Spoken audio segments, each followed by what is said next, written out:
morning, everybody. I feel home. My first trip to India was 1974, September. So I have passed a half century. And I feel that in my family, we learn a lot from the Indian, either on the business trade or manufacturing, and very grateful to that.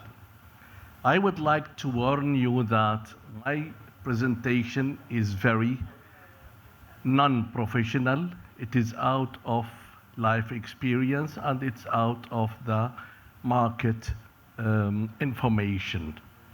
After Paul, nice presentation, I think mine is going to be very unprofessional, but bear with me. Paul, please, next time you do your presentation, take the Middle East in consideration.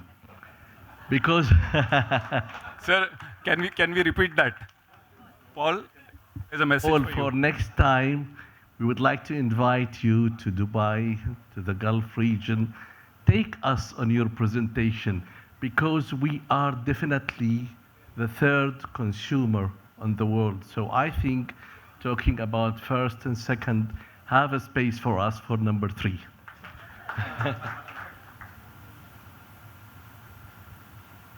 So talking about, I'm here not to sell you to come to the GCC country, but I'm here to tell you that it is worth thinking about it in a very serious way.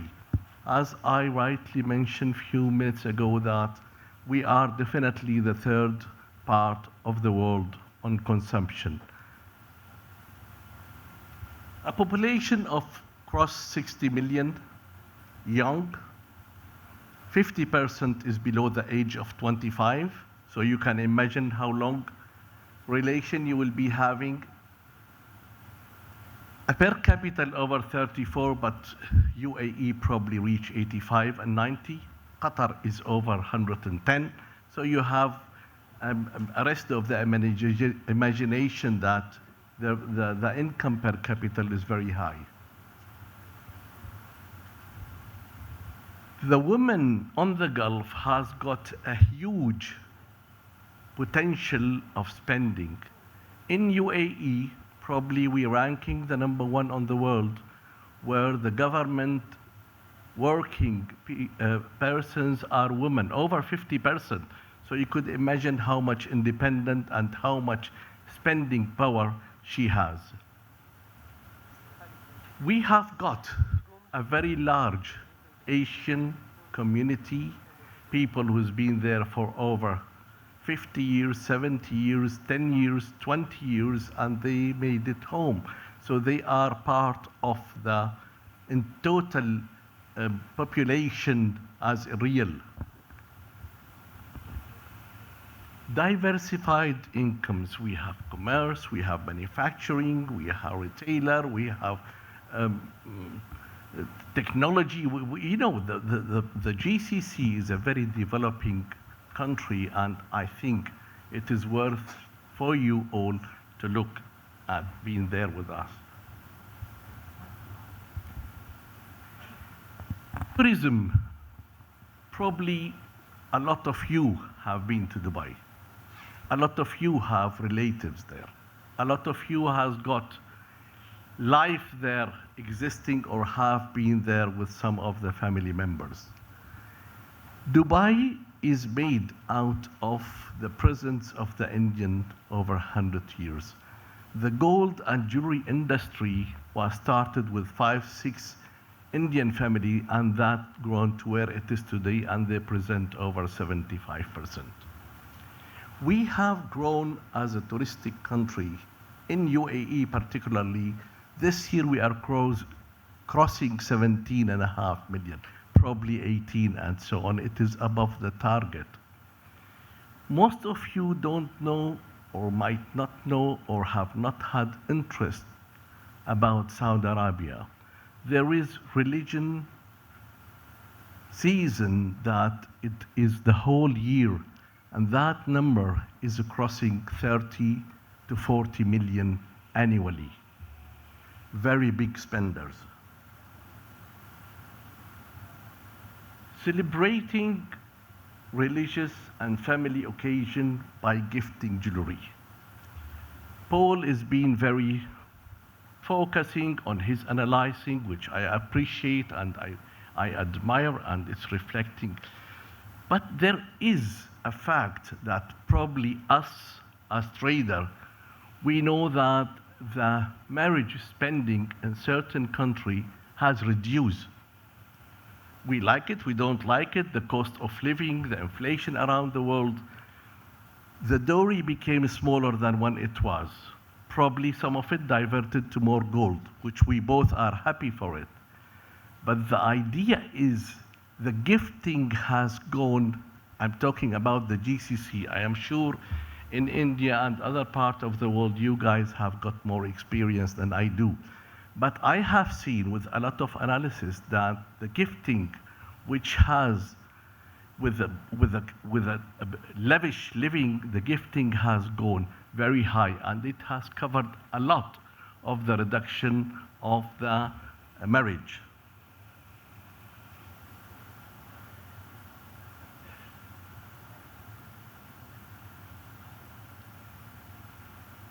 Dubai accounts for more than 1/3 of the global gold trade. We have imported last year 800 tons.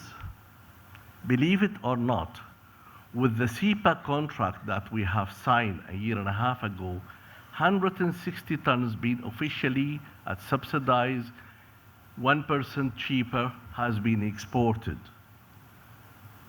We have target of 200 tons for the 2025 and 220 tons for the 2026. Dubai is #1 trading hub for the rough diamond.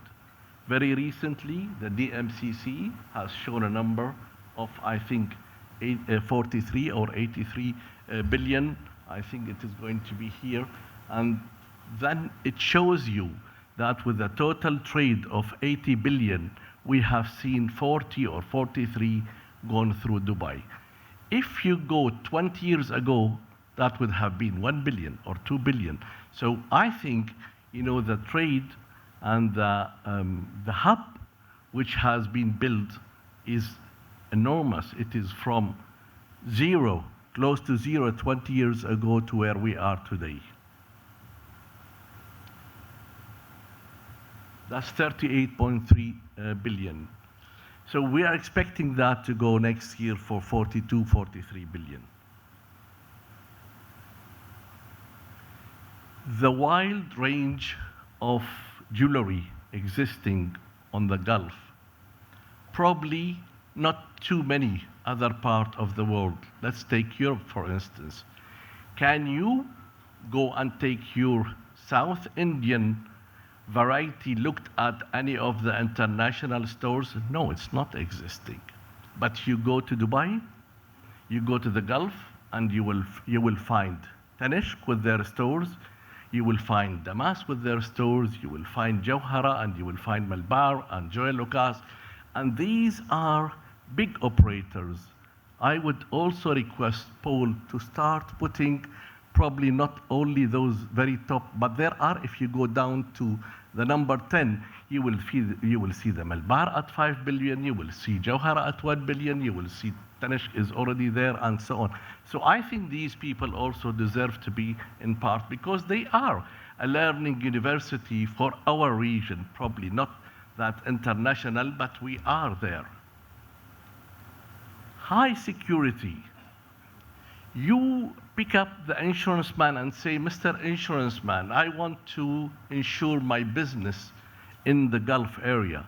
And I am sure if you are 0.03 in UK, you will pay 0.02 on the Gulf region. And that is because of the security and the historical life there with less crime. Excellent logistic infrastructure. We are on the middle between 2 billion one side, 2 billion the other side, and we are the hub to them with very international logistic companies, banking, airline, airports, name it, that has given us, I'm not talking only here about Dubai, I'm talking about Dubai, which is part of the UAE, which is part of the GCC country, which we are between 45 minutes and 2.5 hours is the highest destination, which is very small thing for you to start saying if you are going from Mumbai to one of the other city, it is even more nearer. Availability of malls. You want to see the international brands, like what was on the previous presentation. There are the Christian Dior, there is the LVMH, there is the all the international company with natural diamond, very high sophisticated branding. And then if you go to the Gulf, and I think if you go deeply and find out from the international brands, really that the market where I'm talking about, the GCC, if they are not ranking number 3, I'm sure they are definitely not ranking number 5, but they will be the 2nd, 3rd, or 4th ranking position. But per store, I think you will find the highest number of sale in volume, in amount on the GCC country, if we talk about the very high-end brand. The currency stability. How many of us have seen devaluation in country? We see interest rate financing, certain country interest rate at 60 and 70%, devaluation from 10 to 30 in a Turkish lira, with all the respect to that. But because we are a petro producer country, you know, the petrodollar petrol is sold, is giving us a huge stability of the currency. So the trade is in a much easier way, and people spending budget always buy them a substantial number of grams or diamond, and so on. High turnover and low margin strategy. I think we have lived learning this from the Indians, because we are looking at higher numbers and production, lower in production and higher consumption.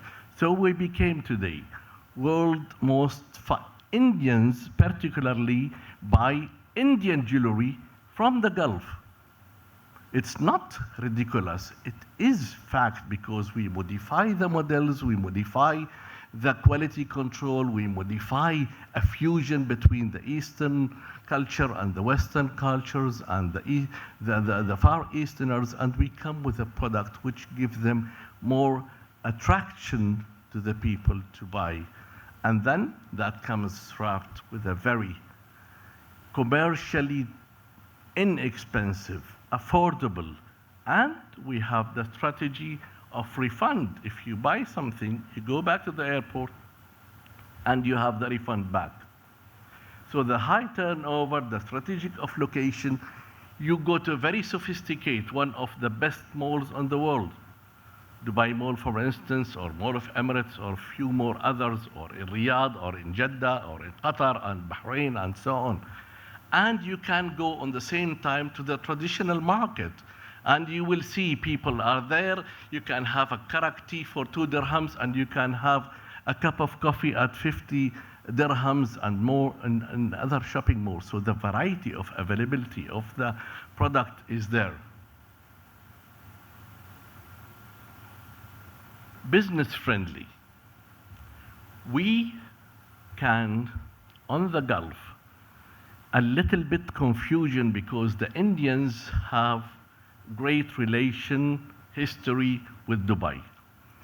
But they are a little bit lazy not to think about the rest of the Gulf. How many would like to be in Dubai from the India? Everybody. We are one local versus 4 Indians. So you can imagine that the number of upcoming numbers of Asian, particularly Indians. But how many of them has taken the time, the effort to go to Saudi Arabia? Saudi Arabia present 65% of the total business in jewelry, fine jewelry, high-end jewelry, gold jewelry of the Middle East. So we are, in Dubai, in UAE, exporter. But the real consumption, 65% comes from Saudi Arabia. Reverse charges. They started implementing, probably Kuwait is going to be one more country which start putting the value-added taxes and so on with the reverse charges. So it gives the chance for all the Indian to have their companies there, and then whatever they do business, they export for the rest of the world to Australia, to America, to any part of the world. There is a VAT refund and reverse charges when it is business to business. The very friendly environment we have in the UAE, and I think it is also probably not as much as friendly as the UAE, but I think we are not far off with the new strategy of the Gulf countries looking at 2030 and 2040. It is really worth thinking about. And my recommendation to my colleagues here is probably when you start comparing the treatment and the ease of business in UAE, in Dubai particularly, and you see how it is in Riyadh, you might find that it's a big difference. But I think there is a way out. We and you guys have a very close working mentality, relationship in business, partnership, knowing each other culture, lived each other culture. It is easy for us, together with you, to go together to Saudi Arabia, you and your manufacturing skills, your financial financial support, our financial support, your skills of manufacturing, your experience on, look, yesterday we had a quick look at what you guys have done here. It's remarkable. So you have got the manufacturing. We would like to extend an invitation for you that with a team of you, we will organize some tour on the GCC to see how can we together build a platform to go within the Saudis, within the Qataris, within the Emiratis and the Indian, to go there and see how can we expand factories and how can we expand more relation in retailing and so on and so forward. Either it is in gold or in diamond jewelry or in manufacturing or cutting diamond and so on.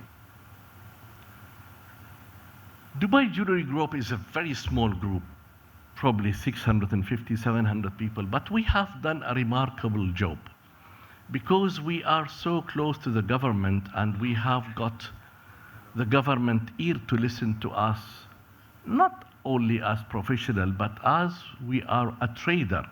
So they listen to us, what is the need of the trade and what is the momentum, what are the challenges, and they are very carefully listening and acting to that.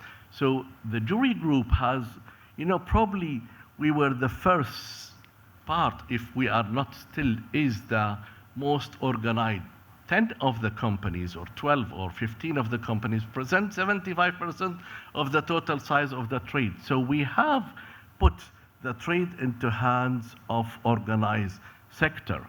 And rather than fighting with each other on pricing and markup and so on, we have unified and said, let us start to unify the pricing and keep a reasonable margin for the trader and keep a reasonable benefit to the consumer, with the consumer protection, with all the government support. I think this has created an extra pillar for us, and we are replicating to help our colleagues on the other GCC countries to do it. So that gives you to start thinking that we are going to be better consumer for you. We are going to be better partner for you. We are going to be a better alliance with you than being without us. So I think again and again, and I appeal that there is a big chance.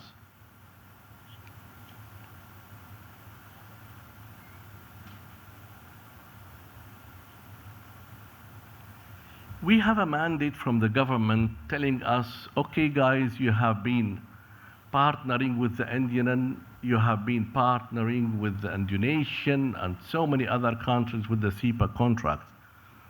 That has created a bigger challenge for us, which we are learning, and we have suffered and again restructure ourselves and again join ventures with, and we are surviving it, and it is becoming an extra market for us, because with the SEPA, we got a lot of Indian company came in, flood us with jewelry, but at the same time, they brought their client from New Zealand, they brought their client from Australia, and they made us a more important hub. Yes, with the challenge, yes, with both party making benefit, but we became also more important hub for our industry. And I think there is going to be, with a lot of giant country, there is going to be a SEPA for the GCC. So it is not going to be only with UAE, for instance, or Saudi Arabia. It's going to be for the joining of the GCC, and that is an extra potential. There is a tax in Saudi Arabia of 15%. Can you imagine if there are 2 or 3 big factories from Indians, Emirati, and Saudis going to start, that you taking off with a 10-15% markup because you are avoiding to pay tax, you will have a local. And the governments are not willing to subsidize, but the governments there on the Gulf are willing to incentivize a lot of company. So we have recently a mandate, quasi-mandate, telling us, you have done a great job on the retail, but we would like you to back integrate this and start making manufacturers and start making more production. So who is closer to us than the Indian? I don't think there is anybody else. So there is a big potential going to happen, if not start happening now.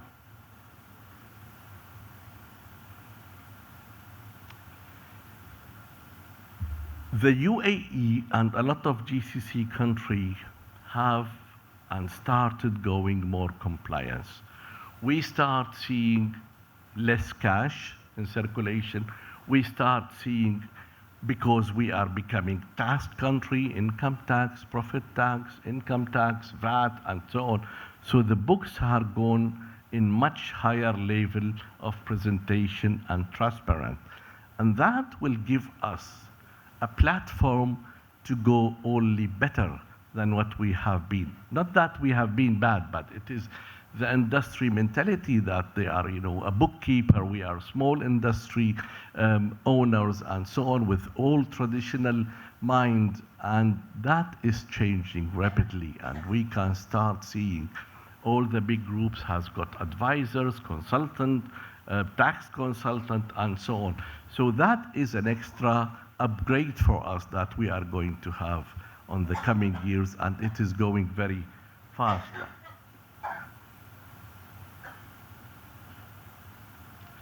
The jewelry destination of the world is UAE, is the Gulf country, and I would like to share with you a story. I have, with my family, built a company with 595 stores. In 2012, I sold the company for certain circumstances. I had a debt of 6.8 billion. I paid back my debt and restart the company. It took us 45 years to do the first company. But when we restart, in 15 years, we have reached today 300 stores. And the time frame we have taken, thank you. And the time we have taken, 45 years, to do it again in 15 years, only because of one thing, because of the ease of the business, because of the mentality of the government, because of the consumer habit, because of the market, because of the independent that we are part of the world. Yes, we are, but we have got a consumption habit. It is part of our culture. It is part of our marketing. It's part of our tourism.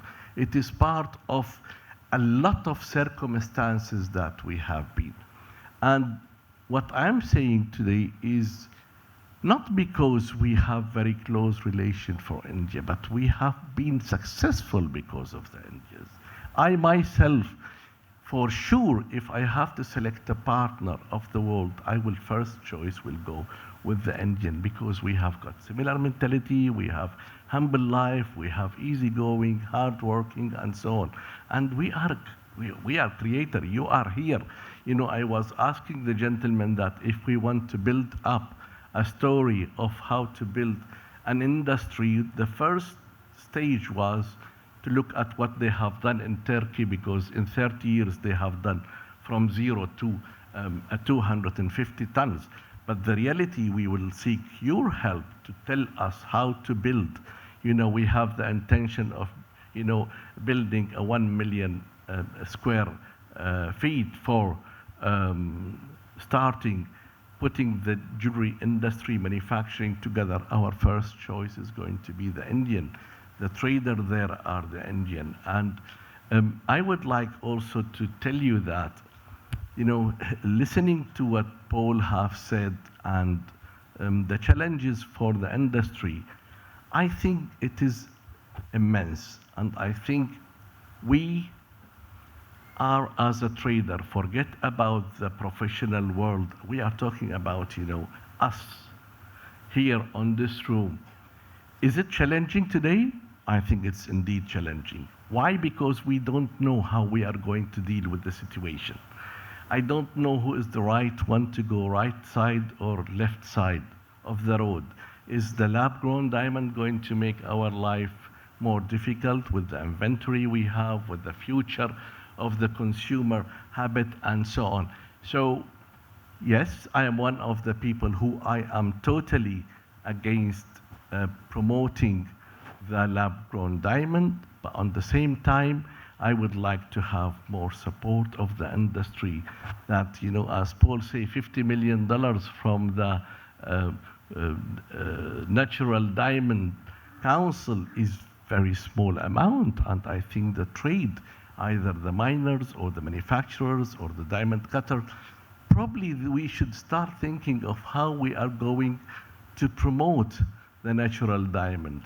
And one thing is for sure, that I am with my previous company and the new company have to admire what De Beers has done for our jewelry industry. I think I had an experience by you, the De Beers and us, when we started promoting the everyday diamond.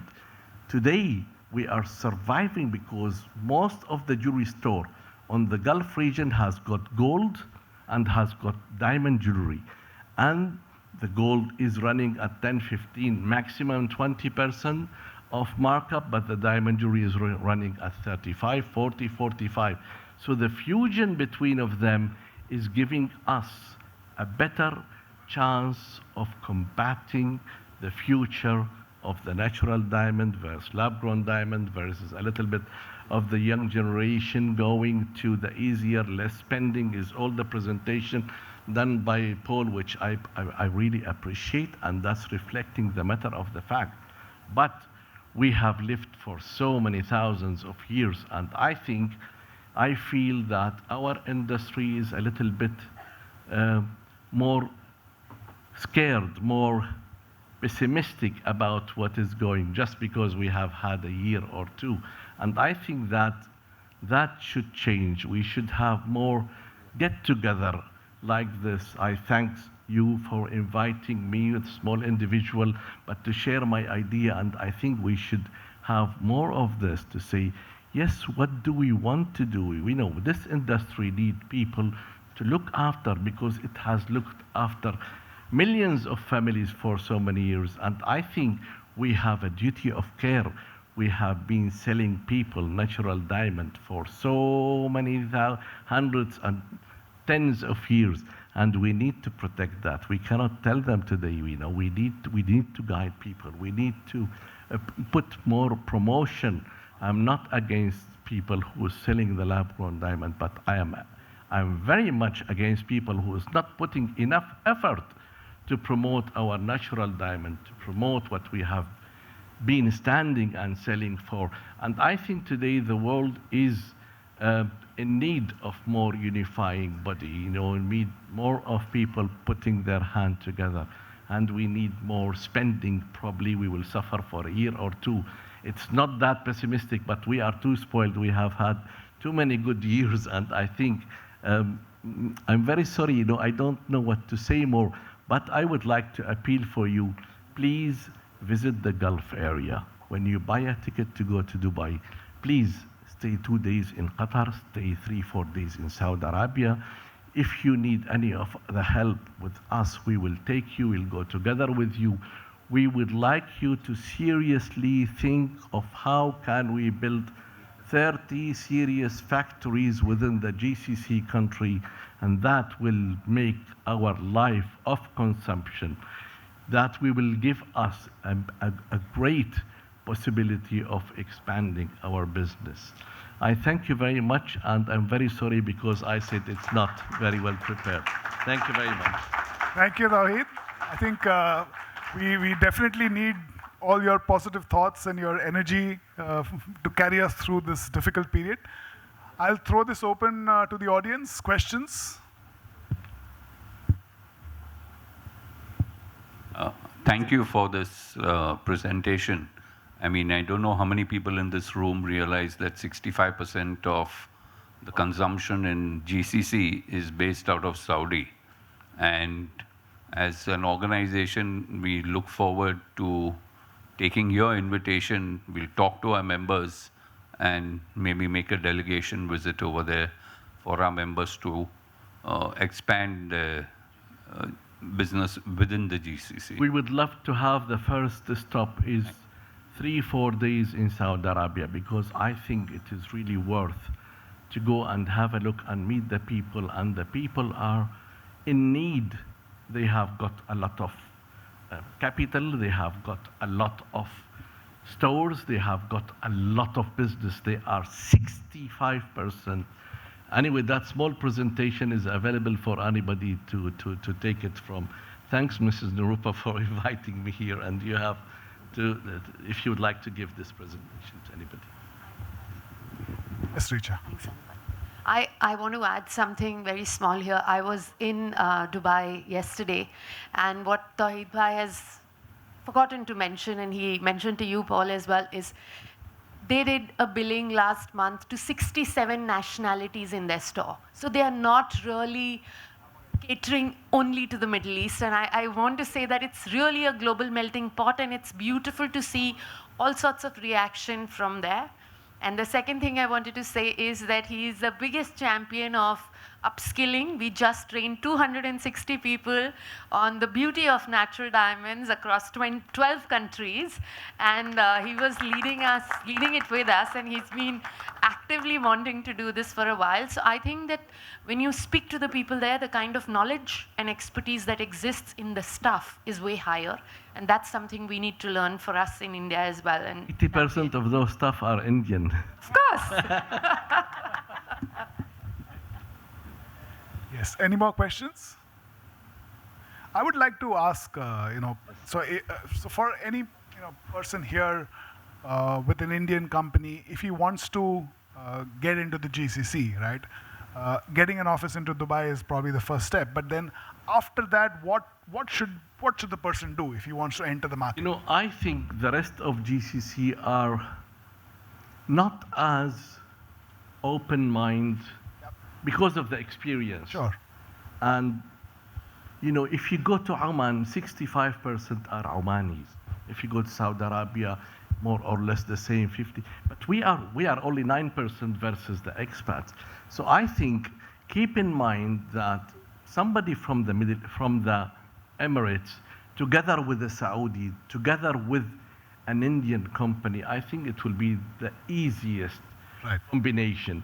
And I would find it is hard for me to say, but I do not advise the company to go there and open themselves. It's not Dubai, it's not UAE, with all the respect to the others, but I'm talking as a business colleagues, as the industry colleagues. I think going with a joint venture with people from Indian company from Dubai, together with a Saudi company, together with an Emirati company. It will be much easier. Kuwait, Saudi Arabia, Qatar, Bahrain, Oman, the potential is huge. But is there seamless, sales across the GCC? So if someone opens an office in Dubai, can you sell seamlessly? No, there is. If you take product from Dubai to Saudi Arabia, you have to pay tax. As on now, every border is taxed between them. Right. But remember that a lot of companies having branches there. Yes. So that is why, the manufacturing is the way further to a lot of melting between. Right. Thank you very Thank much. you. Any Nirupa Ben, one question. Dubai has, of course, a lot of wholesalers as well, and the other countries, jewelers from other countries come in like Iraq, Iran, others, and also from Africa. Can you just help us to understand a little more about how is the export from UAE to African nations? Is it increasing? Are they buying diamonds? What's happening to those countries? Today we are at 225 tons of import of jewelry from different countries. India maybe 35, 40 tons, Turkey 45, 50 tons, rest of the world, from all over. But our production is 160 tons. And our consumption locally is only 15%. It's a small population. UAE is only 11 million. The GCC consumption is big. So the African people, because we are export country, they find it easy to come to UAE from any part of Africa, and they take it back with them in a personal capacity or export and so on. So we are very open from the hundreds gram of consumer to the tens of kilos of consumers, and we manufacture specific designs of them because some of the African country, they want specific designs. I'm sure they will not get it in India, but if there is an Indian company which is in UAE and producing for African country and North African country, Egypt, Algeria, Tunisia, is a big market for us, and the Central Africa, either it is Nigeria and all other countries, they are buying from us. We are a gate to a possibility joint ventures for Indian company to use us. I mean, they are already doing it. We are a platform for the Indian, for all these markets, and we are happy to do that because it is increasing our business trade numbers. And the government want us to increase our manufacturing numbers only, not only the trading numbers. All right. Thank you, Tawhid. Okay. Just, Subbu, can you? Thank you very much. Big round of applause for Mr. Tawhid Abudllah. For those who don't know, a design connoisseur, an advocate of tradition, culture, and heritage. Probably that's what has bonded both our nations together. Thank you very much, sir. May I now invite Mr. Anup Mehta, President Bharat Diamond Bourse, along with Mr. Jaswant Parekh, Member Committee, Bharat Diamond Bourse, to present a memento of appreciation for Mr. Tawhid Abudllah. Ladies and gentlemen, let the hands keep going.